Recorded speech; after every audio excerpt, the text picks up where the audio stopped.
students? Welcome to ACC 202 Managerial Accounting.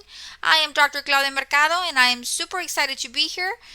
This course is going to be running from July the 1st through August the 25th, 2024. Okay, so that's 8 weeks of a lot of information that will be covered. Okay. Now this particular video is going to provide you with a brief overview of what you are expected to learn in the class, a little bit of history about myself, both my education and my work experience, and then I'm going to highlight some recommendations so students can succeed in the class. Okay, so let's begin. What are we learning in this class? Students are going to explore the financial impact of short-term and long-term business decisions. By learning how accounting and other productivity information can be used to assess and improve the performance of an organization, managers will be provided with the essential information they need to execute growth strategies and select opportunities that create business value. Now, this course is very different from financial accounting. Okay? In managerial accounting, we're going to provide information for the intended audience of business leaders. This is more providing reports and information to management so they can make decisions, while financial accounting was provided more for external stakeholders. The audience was customers, analysts, creditors, things of that nature. Okay, so in managerial accounting, we're going to be monitoring the business performance over time to help drive strategy formulation and understanding. How is the business operating and how can we improve it? That is our goal, to become more efficient. Okay. Let me see. So it's very important that we understand there's going to be a lot of information being provided. Okay, in managerial accounting, we're going to provide an in-depth quantitative analysis to be able to describe performance using metrics like forecasting, statistical, and trend analysis to be able to drive the business insights. Okay, so we're going to go beyond just providing information like the financial statements. We're going to be creating custom reports for management based on the needs of the business. If we're going to be developing or deploying a new project, analyzing the current processes that we're doing and how can we become more efficient, more productive. How can we reduce cost? We increase the bottom line, things of those nature. Okay, so there's 3 course competencies covered in this particular course, and these course competencies basically represent the knowledge and skills relevant to the field. We're going to describe how managerial accounting supports management information systems. We're going to utilize managerial accounting techniques and models to support an organization's strategic plan. And last but not least, we're going to explain how managerial accounting is used to make decisions about short-term business opportunities, capital investments, and evaluating operational performance. Okay. Now, I started my educational career I graduated in May of 2001 with an accounting clerk certificate. Now, I am the first member of my family to go to college. Okay, so I was very lost. I didn't have much guidance, but I knew I wanted to go to school. So I said, you know what? I can't just go to a university. What if I don't make it? So I started at a community college. I felt better. I feel more comfortable. And I did extremely well, I would say. So from my certificate, I moved on to getting an Associates of Arts in Business Administration at the same college. After that, there was no additional programs I could continue with, so I decided to transition out. And in 2006, I completed my bachelor's in accounting from the University of Texas Pan American. I then continued with my education, and in 2013, I completed my master's of accountancy from the University of Texas Pan American. And then later on, I decided to go back to school, and in 2020, I completed my Doctorate of Philosophy in Business Administration with specialization in organizational leadership from NCU. Now, during this time that I was going to school, I had to work full time. I have 2 kids, 2 biological kids. I adopted 2 boys, so I had a total of 4 kiddos that I had to take care of while I was working a 60-hour-a-week job, and I was going to school most of the time part-time because I couldn't afford to go to school full-time because I didn't have enough time to be able to. But I knew that I wanted to get an education and I wanted to progress. So I said, you know what? It's better late than never. So I continued with my education part-time, taking evening classes, weekend courses. There were not many online classes being offered back in the day, so we had to actually go to the university and fit it into our work schedule. So it is difficult, and I have been in your positions before, and yes, it is difficult to juggle a full-time job, going to school, your family, things come up, it is difficult, but it is not impossible. Okay. So as long as you have a goal in mind, even if it takes you longer than anticipated, the point is never to give up. Always continue moving forward, even if it's one class or two classes. Okay. Just keep at it. Stay motivated. What else can I tell you? You know what? This is your future. So if you don't work hard for it, nobody else will. So, give it your all. Whenever you're taking these classes, put in the time and the effort of learning the material, because if we are teaching it, it's something that you will be using eventually in your workforce or your career. Okay. So my work experience, I have about 13, 14 years of banking experience. I started from the bottom as a loan account representative. I later became a teller supervisor. When I graduated with my bachelor's in accounting, I was able to get an accounting position, and I started as an accounting specialist 1, and then I moved up to accounting specialist 2, and then I moved up to senior accountant, okay, banking officer, and then I became a vice president of operations project manager. Okay, I dealt with a whole bunch of projects. Okay, and then at that point, I made a career change into education. I became a full-time instructor at South Texas College back in August of 2014. It's going to be 10 years already as a full-time instructor. I have also served as a assistant department chair. And currently, I am also an adjunct here at Southern New Hampshire University, so I'm super excited to be here with you also, okay? So I do have work experience. As you can see, there has been no gap. I've always worked. Even when I had my kids, I would only take my 2-month, 3-month off leave, and then I would return to work. So I'm what you can say a workaholic. I love working. I love accounting, whether it be doing accounting or teaching accounting. I love both, okay? So, some important information about the course. I want to remind all students, first of all, to print out your course syllabus. That way you have it handy and you know exactly what needs to happen that specific week. Number 2, read all of your announcements posted each week. Okay?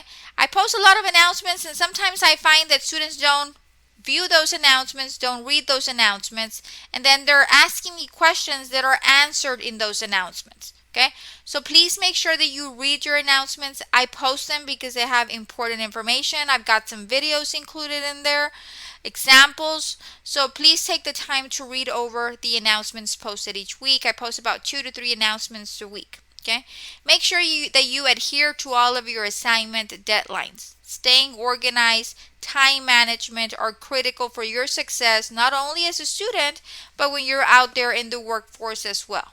Okay. If you need clarification on any of your assignments or assignment instructions, please ask before you submit your assignment for grading. Once an assignment has been submitted and graded, no resubmissions will be allowed. And I'm pointing this out because I've had several situations where students submit the assignment, I grade it, I give feedback to them, and then they respond, "Miss, it's because I did not understand the assignment instructions. Can I redo it?" The answer is no. If you don't understand the assignment instructions, you get with me before you complete the assignment, get your questions clarified, and then you work on your assignment. Okay? Don't guess on what you have to do. If you're unclear, that's what I'm here for. Contact me. Get your questions clarified. Once it's been graded, that is it. That is your final grade. Okay? If you are working on a problem set, now the problem sets are your assignments on Cengage or your milestone submissions and need clarification, please provide me with the problem information and your attempted step-by-step solution so I can provide guidance. Okay, I will not provide you with the answer, but I will provide you with corrections of if you're doing something incorrect, or I'll direct you to a specific area of the book that explains it, or I'll try to be as of much help as possible without giving you the answer. Okay, but I need to see what you're doing. Okay, and I don't accept questions that are I am completely lost. Okay, because you cannot be completely lost if you've read. The textbook is amazing. It has excellent examples, great information, is well organized. So if you read the chapter, you will get a lot of information from there. Okay, so please make sure that you read. But if you do have questions, I welcome your questions. Just make sure that when you email me, you send me a screenshot of your question that you're working on. Provide me your step-by-step calculations, and then I will get back with you with some feedback. Okay. On your discussions, please ensure that you answer all of the discussion prompts in full and organize your responses in an easy to follow manner. The discussions have a rubric. Okay. Now, in that rubric, if you don't satisfy the requirements, then you won't get the points. And I've had some students tell me, or give me feedback that I am very critical in grading discussions. It's not that I am very critical or very picky. It's just that sometimes students don't answer any of the questions in the discussion prompt. So, you need to make sure that you understand what the discussion is asking and that you answer the questions in the prompt. And when you are collaborating with your peers, there's also questions that you need to address when you are responding to your peers. So just make sure that you carefully read the discussion information and that you respond in detail, and that your information is well explained and in an easy to follow, organized in an easy to follow manner. Okay. Now, I did include late submissions. I do want to remind all students the importance of submitting your assignments on time. Okay, now I understand life happens once in a while. I don't want this to become a daily habit or a weekly habit of you submitting your assignments late. But I understand sometimes life happens and you couldn't make it to complete your assignment on time. Okay? Sometimes students need that extra time to submit an assignment. Okay? You can submit all of your assignments late 1 week, with the exception of discussion board postings. Discussion board postings will not be accepted late. Okay? Those need to be completed on the due dates. Now, for any other assignments, whether it be reports, the projects, the homework assignments, those assignments, you can submit them late, up to 1 week late, but there will be a 10% penalty assessed, okay, to the grade, okay? So, a penalty of 10% of the total value of the assignment will be applied to the grade achieved on the late assignment, regardless of the day of the week in which the work is submitted. So your assignments are open Monday through Sunday. Okay. Let's say, for example, you submit your assignment the following Monday. It's already late. So because the assignment is late, you submitted it one day late, you will be penalized 10%. Okay. So just make a note that try to complete those assignments by midnight, because once you submit them late, a 10% penalty will apply. Students who submit assignments more than 1 week late will receive a grade of a 0, and this is not negotiable. This is, if you submit your assignment past the 1 week after the due date, I will not be accepting your assignments unless you have made a prior arrangement with me because of a situation that has occurred and that I am aware of. Now that brings me back. If something is happening in your life that is going to limit you from completing your assignments on time, that for 1 week or 2 weeks, whatever the case might be, please communicate with me immediately. That way I'm aware and we can make out a plan to get you back on track. Okay? Do not wait until the last week of the semester and tell me all of your life story, because at that point I cannot help you. Okay?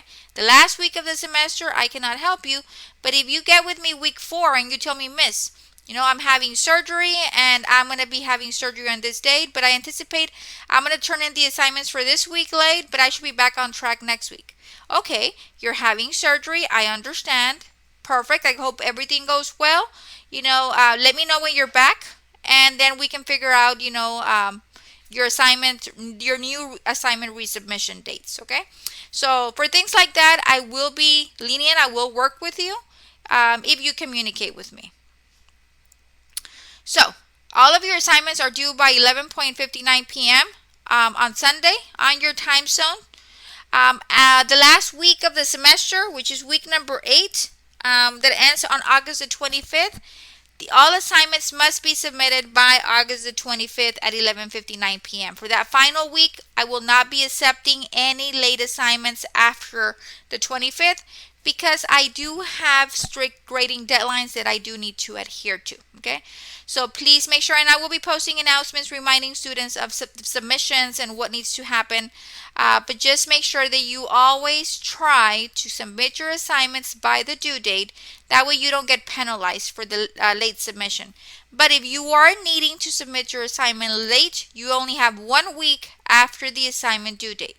Anything above or beyond that, I will not be accepting, and you will earn a 0 for that assignment.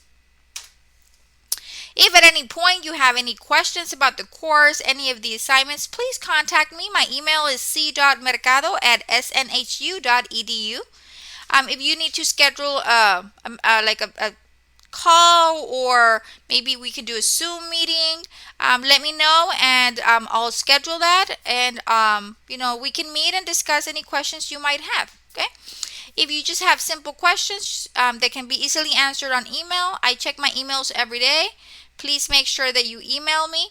Mind you, if you email me in the middle of the night, more than likely you will not be getting an answer till the following day because I do sleep. Okay, so I've had students, Miss, I emailed you at 2 in the morning, and you didn't answer me till the following morning. I was like, yeah, I was asleep at 2 in the morning, so I wake up, I do my stuff, and then I will answer. I will answer. It's just that I will not answer immediately. Okay, especially not in the middle of the night. So, just send me a message, and if for whatever reason I didn't respond within a day, follow up. Maybe I didn't get an email, or maybe I missed it, or it went to my spam folder, or whatever the case might be. Okay? But I am here to assist you in whatever is it that I can in this course. I'm here to help you succeed. I just need for you to put some effort into the class, ask questions, complete your assignments. And I'm super excited. So I wish you all the best in managerial accounting. Until next time, have a wonderful day. Bye bye.